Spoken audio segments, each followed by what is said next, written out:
Ugh. Why does it do this? I've just edited the note and then get a notification on my phone telling me there's been edits. Really? To yourself?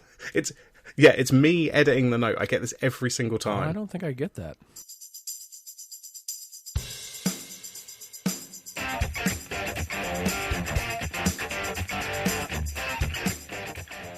All right. You going into any big holiday parties or anything this year? Oh, I've done all my holiday parties now. We had a meal with work.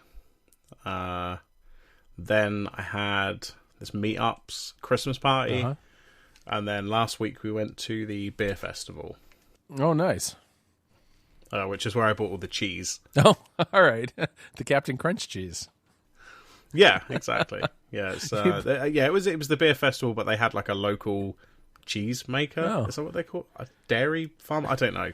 Somebody who sells cheese. A cheesemonger. A cheesemonger. Cheesemonger. That sounds very British. So I'd got some cash out because it was cash only at the beer festival. I ended up spending all of it on cheese. Cheesemonger is a word. I knew it was. I knew it. I didn't know it was an actual... You thought I was making that shit up. No, I'm right on top of it. I have quite a vocabulary. I think, I wonder if you search cheesemonger in the App Store, whether you'd find anything good. I bet there's a game. I bet there's a game called Cheesemonger.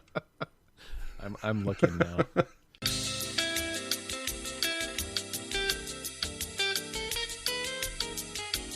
Oh, they're cheese stickers. That's close Of enough. course there are. For $1, you can have cheese stickers. The title of the sticker pack is Cheese Stickers - Yum. Brilliant. That's... I'm sure. So one of their keywords must be cheesemonger.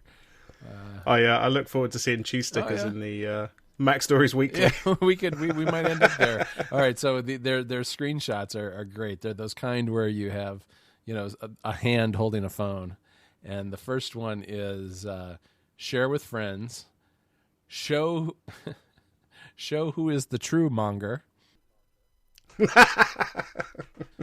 So many choices to choose from, and there's just loads and loads of images, cartoony images of cheese.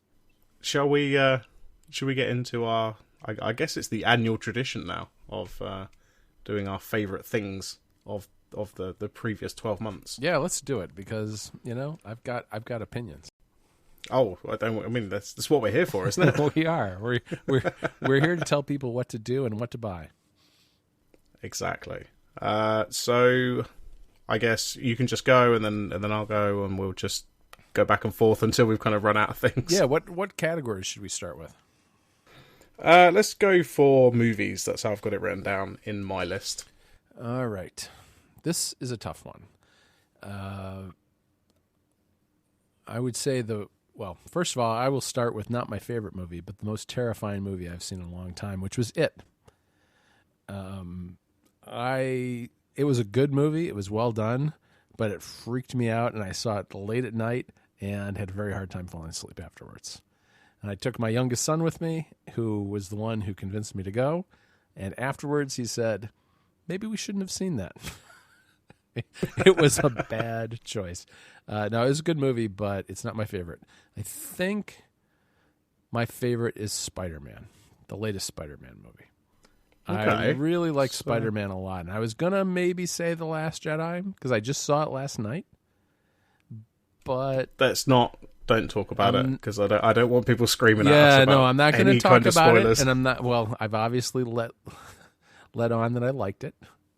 But I'm just going to go with Spider-Man for now because I feel like The Last Jedi hasn't had enough time to sink in for me to really evaluate how I feel about it in the grand scheme of things. So I'm going to go with Spider-Man. I really like that movie. It's always a lot of fun, and I think they've done a good job of rebooting that franchise yet again. Yeah, I think they did a good job avoiding a lot of the spider bite and how do I use my powers, and they kind of skipped a lot of that, which obviously we've had twice in the last 10 or so years with the two different reboots. But yeah, I really like this as well. It's not my favourite, but it is definitely up there. Yeah, and I think they've done a good job of... one of the more recent ones. I'm not going to even try to remember exactly which one it was, but it's the CGI was better, right? It was less cartoony when you were doing all the jumping from building to building. It felt more real. Yeah, it was definitely a lot better than, I mean, the Tobey Maguire ones were obviously fairly bad because they were quite a long time ago. But yeah, I kind of get your point. Like the newer one just felt a bit more real. I guess that's kind of the point though, because he's part of the MCU. Like it's kind of supposed to be vaguely grounded in reality anyway, so they kind of have to make it a little bit more realistic. Yeah. The one thing, here's a question for you, is what do you think about where Marvel's going with the way they treat the characters? Because I feel like in the last several movies, Marvel is going very deep tongue-in-cheek and like self-deprecating and self-referential, and it's almost like making fun of itself a little too much sometimes, I think. Yeah, I'm not sure whether that's just a reflection of the ones that have come out this year, because obviously we've had what we had this year: Guardians of the Galaxy 2, Thor, and then Spider-Man. And they were all kind of, they're not really key to the kind of overarching story that they're trying to tell. Yeah, I think it was Thor that really set me on this train of thought, because I get Guardians of the Galaxy, which was kind of meant to be that way, or at least it was from the very first one that they did. So I don't know. Yeah, I'm not sure where they're going with it. I mean, we're getting Avengers Infinity War next year. Yeah, that looks pretty good. Don't you think that looks all right? Oh yeah, I'm really excited for it. I really like all of the kind of superhero movies, even the slightly bad ones. Yeah. I kind of enjoy watching all of them. It is kind of weird that we're going to get this movie, and you've got all of the characters from every single Marvel movie that's been made up until now, right? And I worry that there's just going to be way too much going on. It'll be like the I kind of felt this way with Age of Ultron as well, that there was just so much going on that it was kind of hard to keep up. And then obviously Infinity War's got even more characters in it. Yeah, it'll be like the introduction to a Simpsons episode where they show every single character, right? I mean, in 10 seconds. Yeah, exactly. I don't know. I'm so excited for it. I will go and see it. The ones that I'm not thrilled with is I did see Doctor Strange? Doctor Strange. Doctor Strange. I saw Doctor Strange. Fell asleep. Mm-hmm. Fell asleep. Also fell asleep during Wonder Woman. Wonder Woman was a pretty good movie, but it was pretty slow for the first half. Yeah, I think overall it was a very good movie, especially compared to DC's standards. Yes. In the last few movies. I mean, they do set a pretty low bar, don't they? Right. I mean, it's fine because we've had Wonder Woman, and then Justice League is coming out or is out, and I assume that's going to drop the bar back down again. Yeah. So, all right. I'm not. So, give me your pick. I hope I hadn't just said that your pick sucks. No, you haven't. No. My pick is not any of those. Mine is Baby Driver. Oh yeah, excellent movie. Yeah, just. I mean, Edgar Wright is so good at kind of. You can kind of tell the detail and time he's putting into every single scene. And Baby Driver is just fantastic. Well, his movies are endlessly rewatchable because of all the little references and just the little stuff that he does that you might have missed the first time around. Oh yeah, absolutely. I mean, I went to see it at the cinema, which is not something I generally do, just because I prefer to watch movies at home. But I went to see this by myself because I knew I wanted to see it. And then as soon as it was available on iTunes, I downloaded it again so that I could rewatch it. It's about an iPod collector, you know. Right, exactly. It's basically Stephen Hackett. That's where I was going.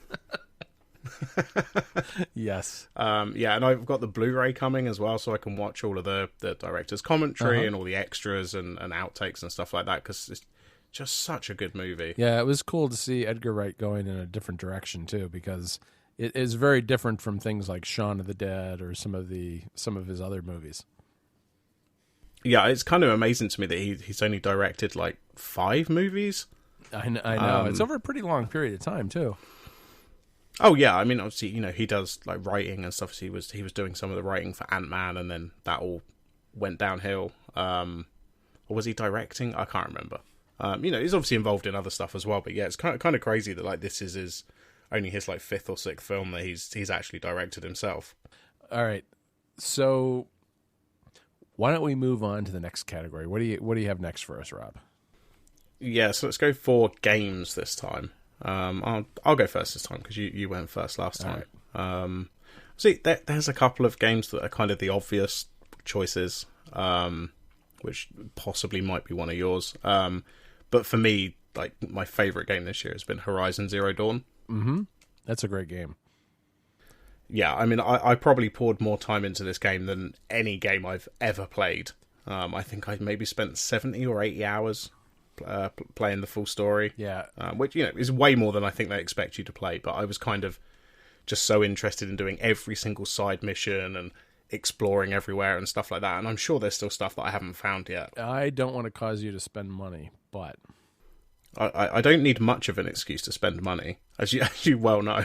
All right, I'm not going to cause... I don't want to cause you to spend money, but just this morning, I got not a screenshot, it was like a photograph of Horizon Zero Dawn running on a PS4 Pro that Federico sent me. Mm-hmm. And he was playing it on his new 4K TV, and oh my God, it looks amazing. Oh yeah, it looks fantastic. I don't have a PS4 Pro. Yeah. So I'm not getting 4K, but I do get the HDR stuff. Yeah. And yeah, I mean, it just looks so good. I think at some point I'm going to have to get a PS4 Pro. Of course you are. That's what I'm trying to cause. Just for my own kind of peace of mind, so that I know I've got the best one. Right. We wouldn't want you to be anxious about that. They've optimized that game for 4K and HDR, and it's amazing when you see it. Yeah, it really. I mean, I think when I started playing it, I didn't have the 4K TV with HDR, and then I switched over to HDR halfway through, and it already looked amazing. And then you add HDR to that, and it looks even better. Yeah, I don't have 4K HDR or any of that stuff, and it still looks great. I have not played it. My kids have, and I've watched a little bit, and I like it a lot. It's one of those things that's on my list to do eventually, but right now I'm pretty much solely playing the Switch. Yeah, I mean, I'm sure we were going to end up mentioning the Switch eventually. But yeah, I mean, there's a lot of people who kind of said this. I know Mike Hurley said this a couple of times, but the Switch just kind of draws me to want to buy games for that, even if there are, potentially quote unquote better versions for, say, PS4 or Xbox One. Right. Just because you've got that portable aspect. Yep. No, that makes a big difference. And the Switch, I think I talked about this a long time ago on this show, it's like the first game console that fits okay into the living room of my house. It's most of the gaming with all the wires and cords and everything that comes with that is sitting down in the basement of our house where my boys go down to play, and I play once in a while. But it's nice to actually have the Switch, which is a lot less obtrusive, sitting next to the television upstairs, and we just play once in a while. I like that experience a lot, and that's a Switch game is definitely where I'm going with my pick. I don't know which one it is, but I'll let you go. But I can probably guess it's going to be one of maybe two games. Yes, it's Breath of the Wild. Of course, Zelda, because it's something about that game I find just incredibly relaxing. I'll pick that up sometimes in the evening just because I want to just wander around, the environment and see stuff. I don't really feel like I have to go do a mission or defeat a certain enemy or whatever, or I just want to experiment and walk around.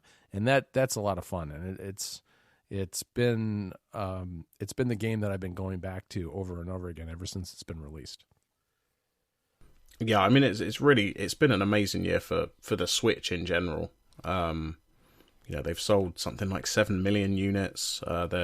They're on course to kind of overtake the Wii U in the first year. There's Zelda, there's Mario Odyssey, Mario Kart 8, Splatoon, yep.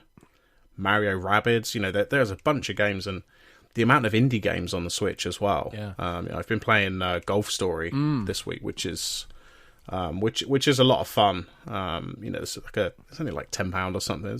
it's a little kind of indie game, but it's really, really good. Yeah, I know Mike has recommended buying that to me before, and I haven't yet, and I really should, because everyone I know who's tried it really likes it. Yeah, I mean, you just look in the eShop, the amount of indie games in there, and the Switch is just doing so well. Yeah. I really like... Which is kind of nice to see, because Nintendo have not been doing well the last few years. Right. No, from the indie side, I really like Shovel Knight on the Switch. It's basically a version of Shovel Knight that has every single DLC or extra special version that came out on any other platform rolled into one. So it's really everything's there, and it's just a lot of fun to play on that platform. Mario Odyssey would be a very close second, I think, in terms of my favorite game. You've mentioned a lot of the other good ones. One that I haven't played yet that I definitely want to download over the holiday season is Rocket League. Yes, because I play. That's a great game, and I played it on PS4, right? And I know you like that game a lot too, right? Yeah, I've played a fair bit on PS4. I'm probably not going to buy it for the Switch, just because I've already got it for the PS4. I don't think I'd get much value out of having it on the Switch as well. Yeah, it doesn't. It has cross-platform multiplayer, I think, but not with PlayStation. I don't think. I think it's only with Xbox. Yeah, I'm pretty sure that's the case. Xbox and maybe PC. Generally I've not been playing with other people. Or people that I know anyway. Yeah. I just kind of jump online and just play whatever. Maybe I'll pick it up if it goes on sale. I think it might even be on sale right now. Well, but maybe I'll pick it up at some point. You should. That's where I'm gonna defeat you. I mean, I've seen you up there with your little Yoshi avatar. Yeah, I'm there. I do like the Switch that it shows you who of your friends is online. I think it does a better job with that than most things. It's still too hard to kind of find people. Oh yeah. Yeah, so I was talking on Twitter with somebody about this, or I mentioned this, but even the fact that if you've got a 3DS and a Wii U and a Switch, all of those friend lists are separate. Yes, and you kind of have to merge them together. And you still have to give people a 16-digit code, so that they can add you. You can't add by email address. You don't have usernames. It's not ideal. The only reason I have a decent number of people on friends on the Switch is because of Miitomo on iOS. Because I mean that's how we became friends on the Switch. Yeah, and I'm sure that at the time when I installed that on iOS, I had to deal with the friend code thing, but that was really hot for I don't know what, a week, and I gathered a lot of friend codes from people I know, and ended up being able to transfer those to the Switch, which was helpful because I don't think otherwise I would really. I mean, it's just there's a lot of friction in trying to figure. Even you and I, who talk every 2 weeks, I don't know that we would necessarily have traded friend codes because it's just a pain in the butt. Yeah, I mean, I think that the worst thing is I've had a couple of people this week kind of give me their friend code. You can't do it on the website. You have to do it on the console. So I'm getting somebody DM'd me their Switch code, and I'm sat there, right, okay. So I add it to my reminders so that it reminds me when I get home that I can pick up the Switch and add them. It's Nintendo's online stuff is pretty bad, but to be fair, for a lot of the stuff that's missing, we don't have any video apps on the Switch other than I think Hulu. But you look at the dashboard of the Switch, and it's so much better than the PS4 or the Xbox One. Have you tried Hulu on the Switch yet? I haven't tried it. No, we don't have it in the UK. Okay. Yeah, that's right. Hulu's pretty good. It's one of my main ways to watch television now. I don't, we're switching over to Apple TV for a second. The Amazon Prime app is awful. Oh, it's so bad. It's just so bad. And I wanted it on the Apple TV for so long and kind of realized that I don't really care that much because maybe it's just because it's new still and I haven't looked much, but there's not a lot there you can't find on Netflix or Hulu, which I've already got. Yeah, I mean, that's not quite the case in the UK because Netflix is nowhere near as good as the US version. So there is a lot more on Prime that I can't get on Netflix. Yeah, that app is bad, but to be honest, I'm just glad that there's something there that I can actually just access it from the same box. I don't really care that it's that bad. As terrible as it is, I can live with it. Anyway, talking of TV, Yes. TV is our next category. All right. I get to start. And I will promise there will not be any tangential rants about web technologies. Don't make promises you can't keep, John. Okay. All right. Stranger Things 2. Best TV show of the year. I love that show. I don't binge watch a lot of TV, but I couldn't help myself. I watched the whole thing in 2 days. It was amazing. Yeah, me and you have the same number one. I think we possibly picked Stranger Things, like Series 1 last year. Right. Because, Series 1 was amazing. This season was arguably even better. I think I enjoyed it. I do think I enjoyed it even more. Yeah, I definitely think I did. I mean, Netflix have been doing very, very well the last few years. I mean, I think this is something that comes up every time we do this yearly episode now. Just the Netflix original shows, a lot of them are very good, and Stranger Things, I think, really is the peak of that. Mm-hmm. Yeah, I agree with that. I mean, I guess a close second for me would be Mr. Robot, and I haven't gotten fully through the second season, or not the second season, I guess the third season, the current season. I haven't gotten all the way through, but I love that show. I think it's really fantastic too. Yeah, it really is good. And I guess just to mention my kind of number two choice is, I guess it's not really number two, but I did really, really enjoy it, was American Vandal, which is Netflix's parody of these kind of like Making a Murderer, like they're kind of parodying themselves. Uh-huh. And it was just very, very well done. Now, that's interesting. I'll have to check that out. I haven't watched that, so I'll definitely put that on my list. So I think, the last category we've got kind of is just miscellaneous.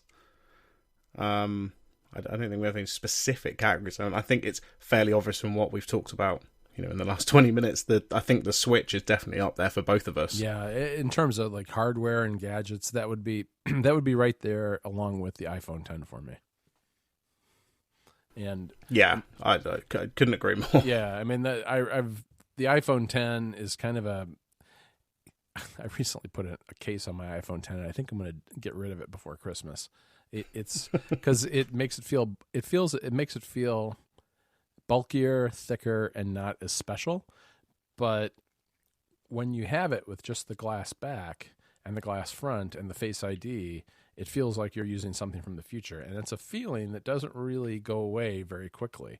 I mean, it's taken a while for it to just feel like the norm, because it's so different than I think we've seen on an iPhone in the last several years, that it's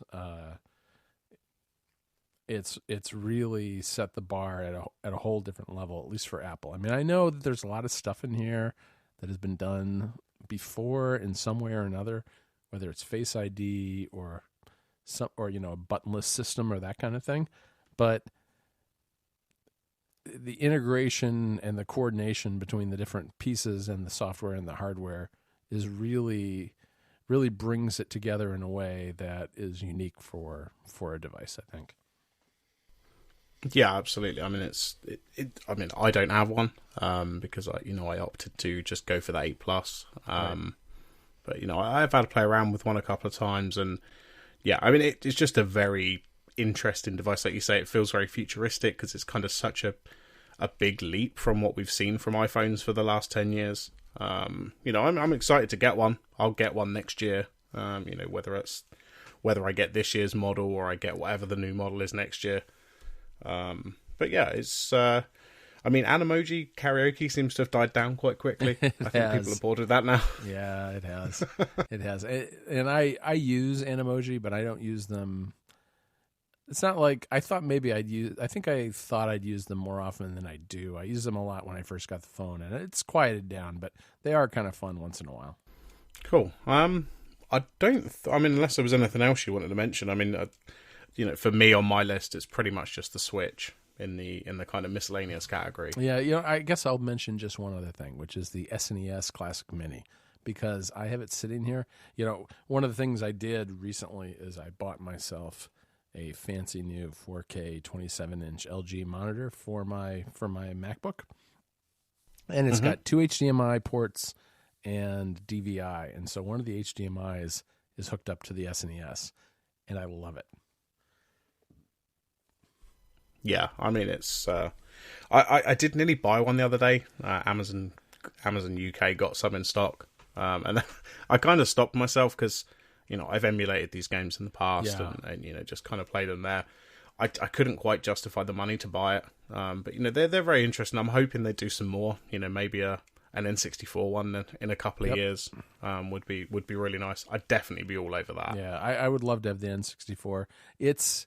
I agree with you. You can emulate all these things. I think that the touch that I like the most about it is that they have 3 different viewing modes, and one of them emulates a CRT monitor with the scan lines and everything, and the slight curvature at the edge, and it looks really good because you know what? That's what these games were designed for. It was that sort of technology. So everything's a little fuzzier and softer looking, but it looks great because it brings you back to the classic games even more.